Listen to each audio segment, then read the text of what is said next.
In this video, we'll be looking at the use of quotation marks, or inverted commas. We use quotation marks for two main reasons. Firstly, we use it when we're using the words of others, or quoting them. And secondly, we use it when we're writing direct speech. Let's first of all look at direct speech. Direct speech is where you want to indicate that what is written has actually been spoken by someone. Here's an example. The body was found dumped in the river, Constable Jones explained. We use the inverted commas to show where the direct speech begins and where the direct speech finishes. It is very important when we're using direct speech that we tell the reader who is doing the speaking. So in this case, Constable Jones explained. He's the one telling us where the body was dumped.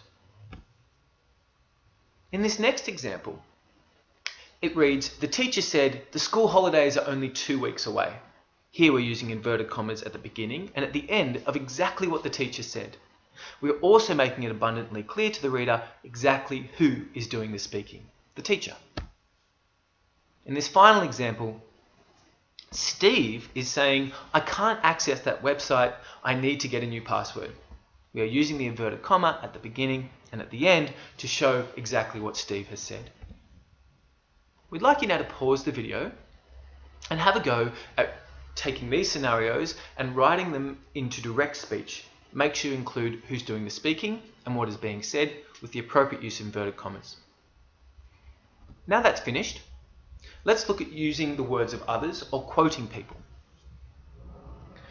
Let's look at the example. Professor George Clinton has written, funk music transformed pop music. Elements of funk music can be heard in every song in the top 40. So here we have the inverted comma showing exactly the words that we've taken or we're quoting, beginning here and ending here. What's very important when we quote people is that we ensure that the reader knows exactly who we're quoting. In this case, Professor George Clinton. We introduce where the words are coming from, who originally said them. What's also very important is that we never just quote for no reason, is that we also explain why the quote is significant. What does this quote tell us about our broader argument? This would be useful during persuasive writing, it may be useful during essays, and other text types as well. Let's look at another example. Our lives begin to end the day we become silent about the things that matter. This is the quote.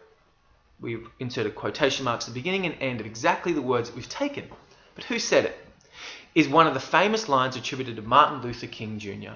Here we're telling the reader exactly who we are quoting. And as important, we explain to the reader why this is significant.